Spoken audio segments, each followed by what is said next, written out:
name is Lexi Jong, and here I like to talk about luxury makeup and brushes. And today we are going to be talking about Omnia gold brushes. So this is a subset of the Royal and Langnickel family. And they actually were kind enough to send me these brushes, but they sent them to me with no expectation of a video or anything. So it's not like sponsored or anything like that. I did want to show you how they came packaged. So first, they came in this big box, and then inside you have, this is a really nice thick box. I plan on, keeping this and using this for other things. It's very thick. I don't know if you can see how that is. So definitely nice and sturdy. And then we have a dust bag. Inside the dust bag is a brush roll. And then we have the brushes. So the brush roll, it's got the cover for your bristles and so forth. This would be good for traveling. And this is like a vegan leather. Inside, I think this is nylon. I'd have to double check on that, but it's like a nylon type material. And again, the outside is a like pleather. So they were kind enough to send me all 12 of their gold line brushes. And these gold brushes are actually all natural hair. So I have used these for the past, it's probably been about a month now that I've been using these. And I had mentioned this one in a video before where I thought maybe the tips were synthetic because they looked a little bit brighter white, but I was wrong. They're all goat hair. Everything on here is going to be completely goat hair. Now let's talk a little bit about the brand itself. So if you have heard of Royal and Langnickel before, they're a very popular brand for artist brushes, not makeup artists, but like actual painting and so forth. And they have been making brushes for over 70 years. Omnia is a subset of that family. So they are, making professional makeup artist brushes.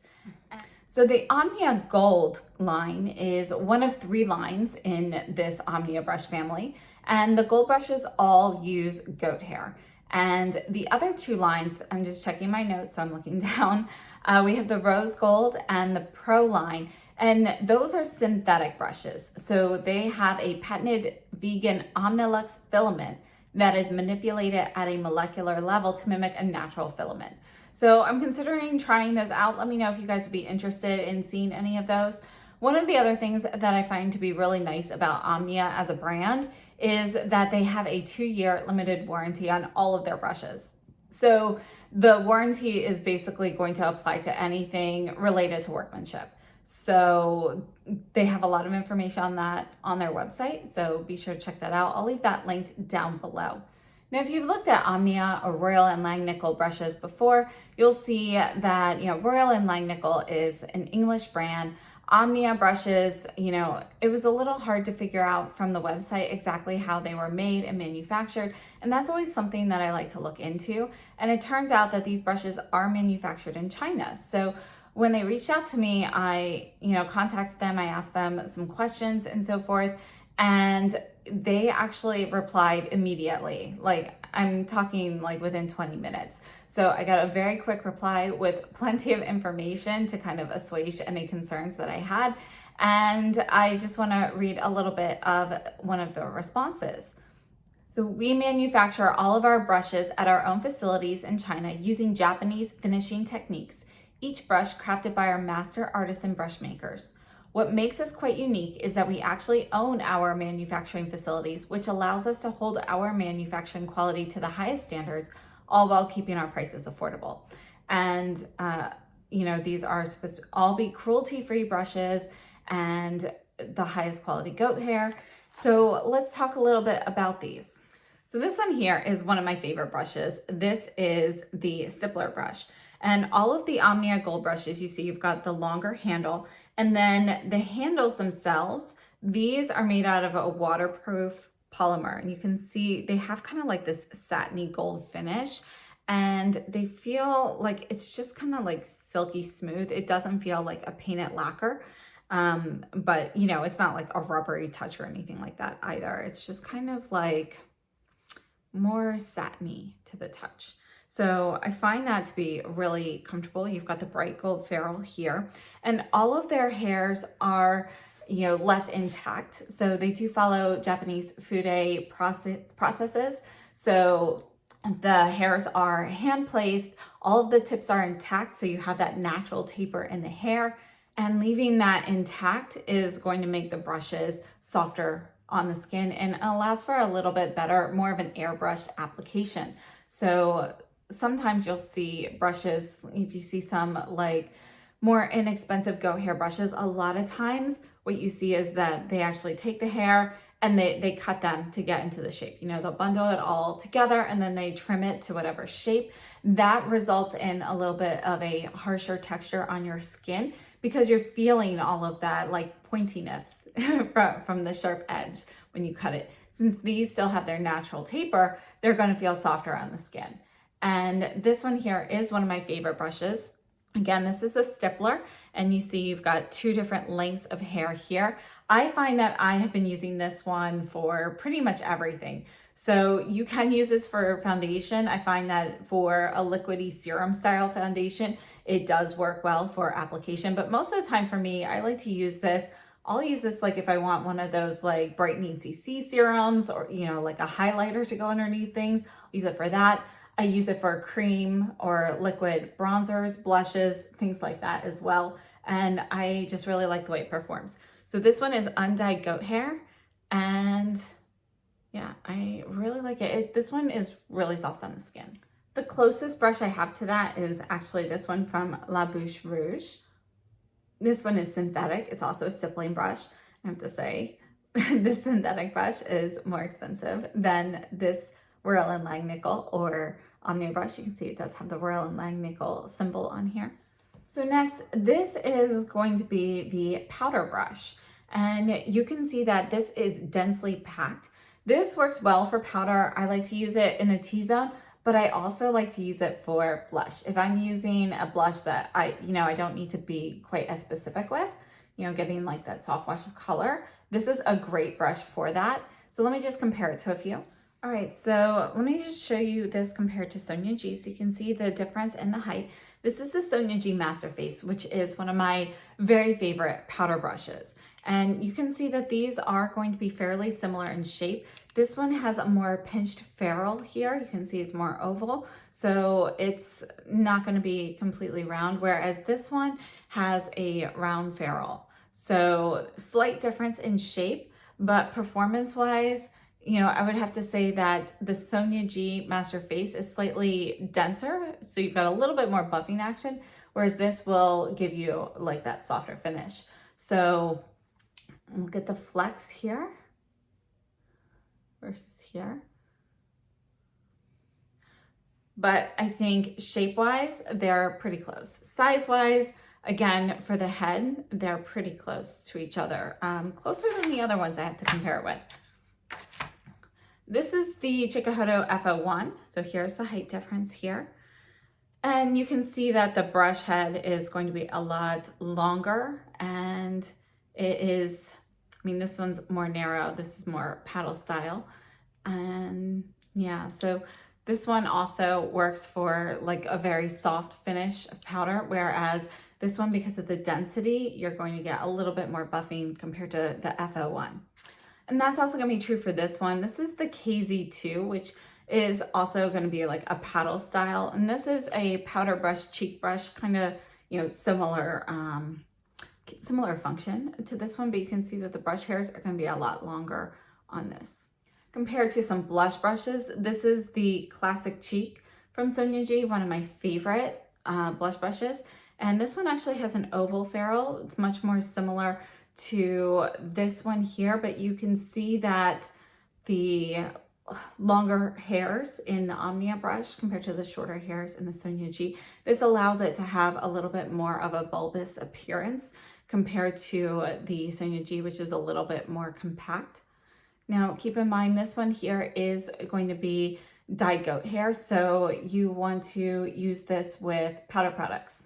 Moving on to the domed blush brush, you can see compared to the Classic Cheek, again, height difference here. You can see that this one is actually going to be kind of like a mini version of the powder brush.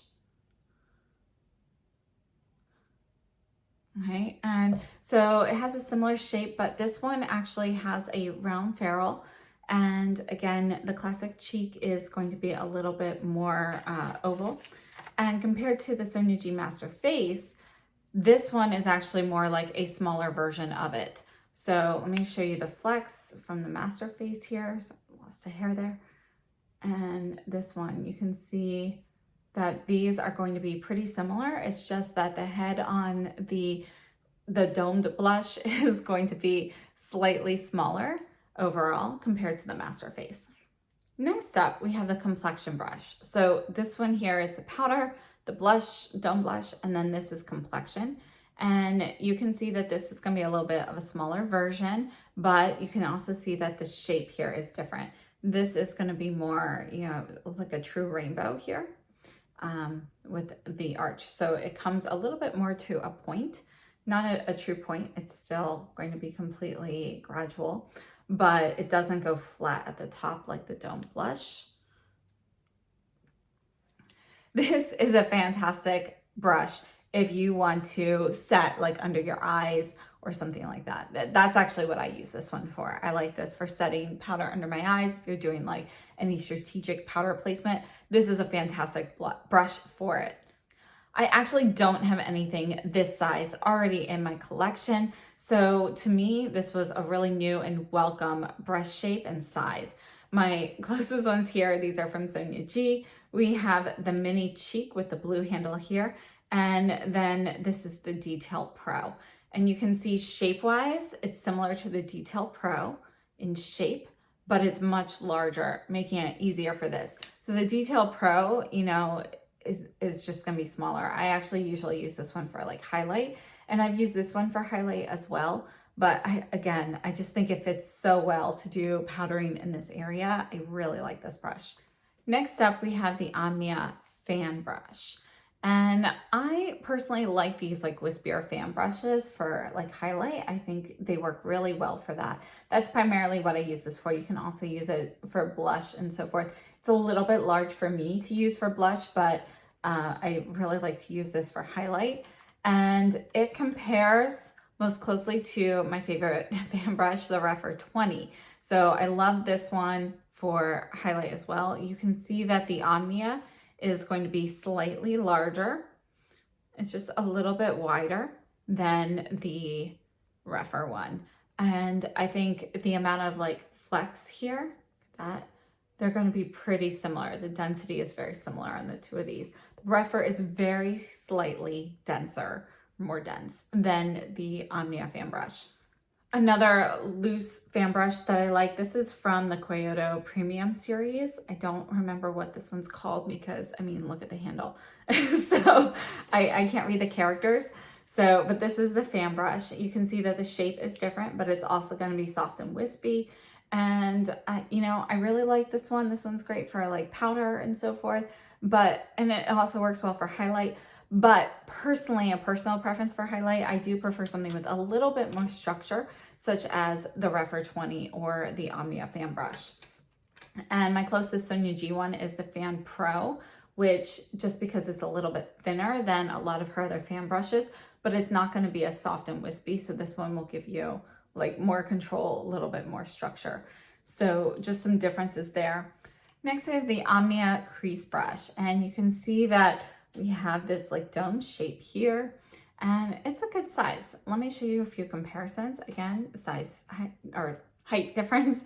And this one here is the Blender Pro from Sonia G in the red handle. And I feel like these have a very similar shape and size. One of the differences here is how compact the bristles are in the Sonia G, whereas it's a little bit looser in the Omnia, just slightly, but you can see that it does allow them to kind of go out a little bit more than the Sonia G. Now another Sonia G, this is the classic crease. You can see the classic crease is going to be a little bit smaller of a brush head, like it's a little bit more narrow. And this one, again, has a different shape. So you can see that it goes up, just a little curve, and then down, whereas we have more tapered edges on the Omnia. And then in comparison to the Rephr, this is the Rephr 15, which I thought was the closest in size. And you can see again, these are going to be very, very similar brushes, but the Omnia tapers down just a little bit lower. It starts here, and the rougher starts a little bit higher here.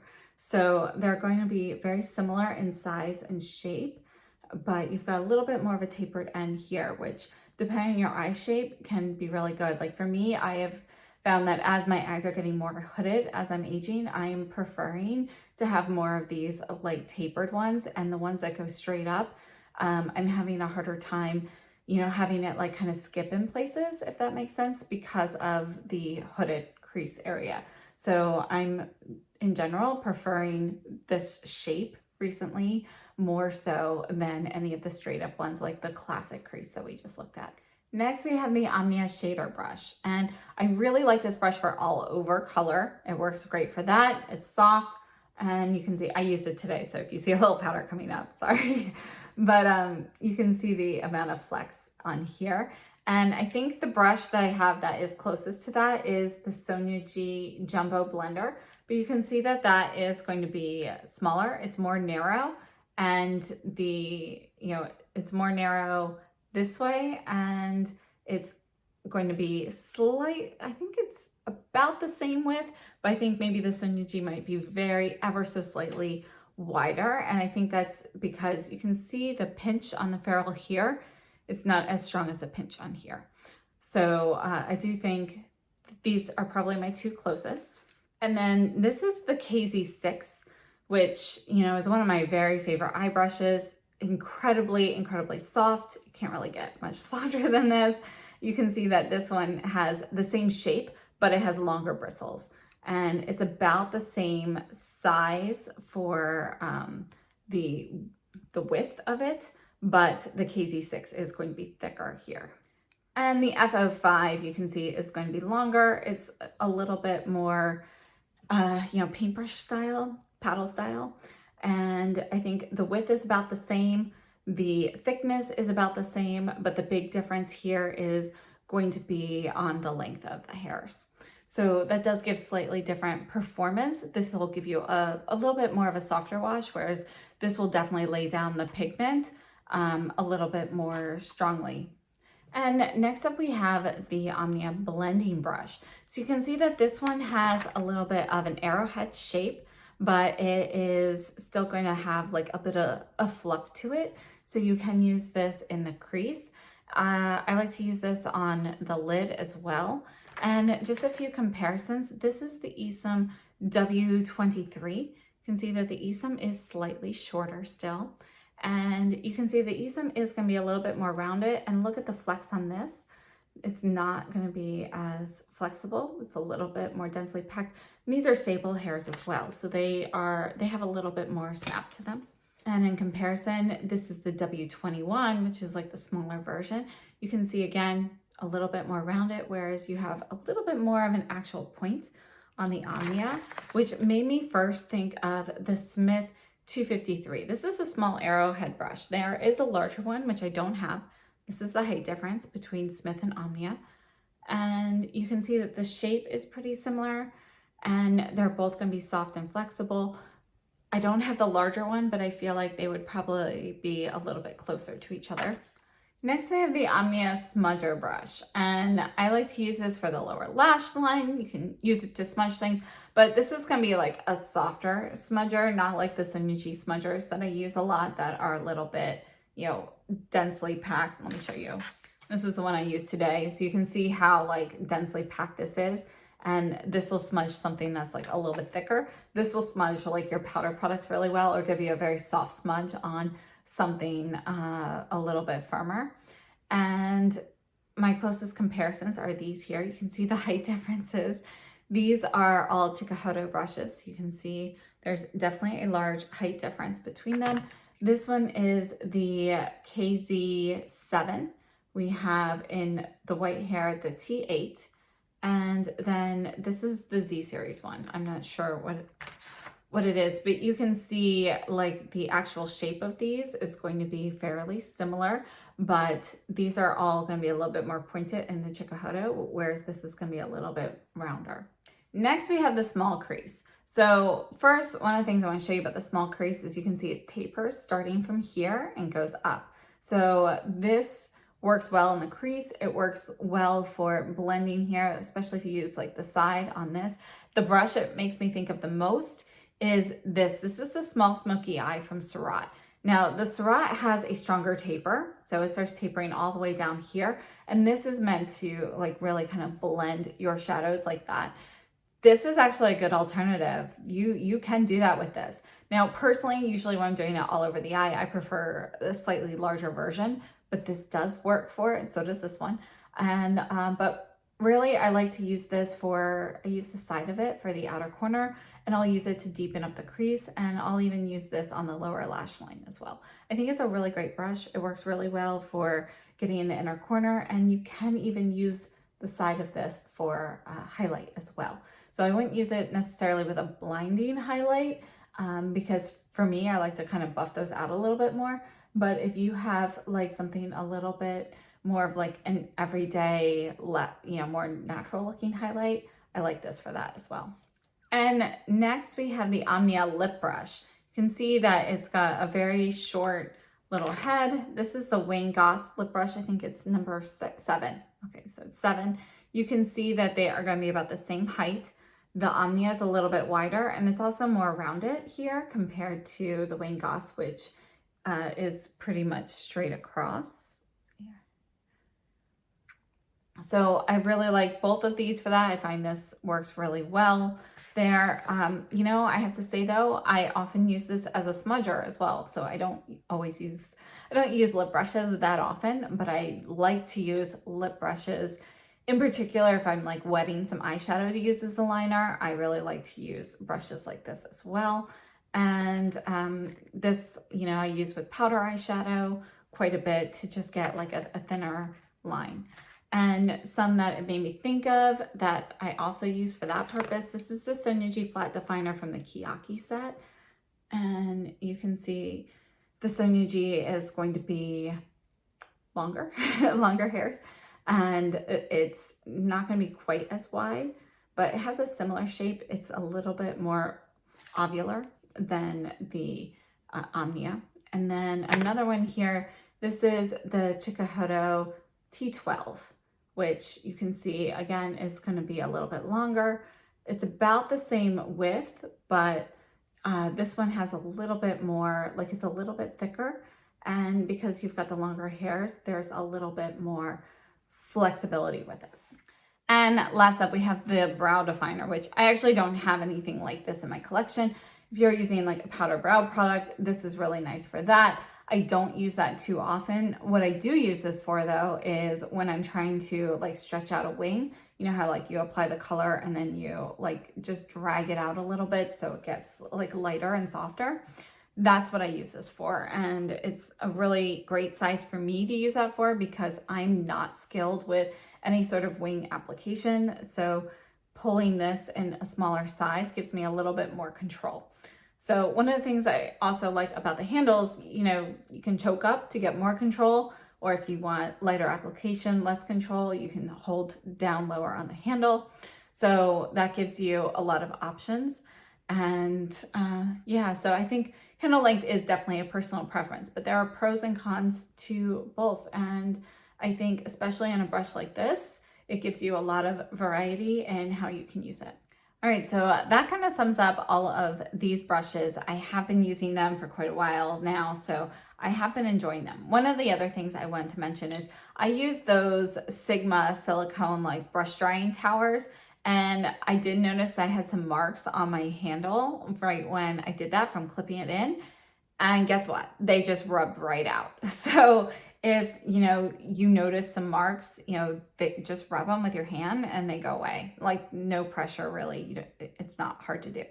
So my top 5 favorite brushes from this, they're actually these larger ones, but the stippling brush. I really love the stippling brush. I really love the domed blush, the powder brush, the complexion brush, and then the shader brush. These would be my top 5. I really do enjoy the entire set, and they are definitely, a good economical choice as well. So these are definitely high quality construction on these. You know, they are soft, they're goat hair. Now, as for the softness of these brushes, you know, again, they do use the highest quality goat hair. And I would have to say though that my Sonia G brushes feel ever so slightly softer than these, but these do feel like a little bit softer than my rougher brushes. So I put them right in between the two in levels of softness on the skin. And yeah, I really appreciate the shapes they have in here. You know, they've got traditional shapes, but they are a little bit different. You know, your rougher shapes are typically going to be completely traditional, essentially, and your Sonia G, you know, they're modified traditional shapes. And, you know, these kind of fit somewhere in between. So you've got kind of a mix of everything. They've modified a lot of those traditional shapes, but they've modified them in a different way than the Sonia G brushes have been modified, if that makes sense. So I really like these. So that sums up everything for the Omnia gold brushes. And I have to say that I really do like these brushes. I think they are a good alternative to some of the other natural hair brushes on the market. If you are somebody who is really into Fude brushes and, you know, you have a lot of squirrel brushes and you prefer those like softer hairs and so forth, these will not be for you. If you are a beginner or you like goat hair because of the way it picks up the product, and or you know, you're looking for certain brush shapes that have been a little bit harder to find, or for example like the Sonia G Master Face, which is out of stock all the time, you know, if you're looking for something a little similar to that, these would be some good options to look at. So definitely check them out. I'll have an affiliate link to their website down below in the description box. And I have to say that, you know, I really do like these. So I have definitely, as I mentioned, some favorites that are from this collection. And thank you so much. Let me know if you are interested in seeing any of the synthetic options from Omnia. I am considering picking some of those up. And again, if you enjoyed this video, please give me a thumbs up. Consider subscribing if you haven't already. And have a great day. Stay safe and healthy.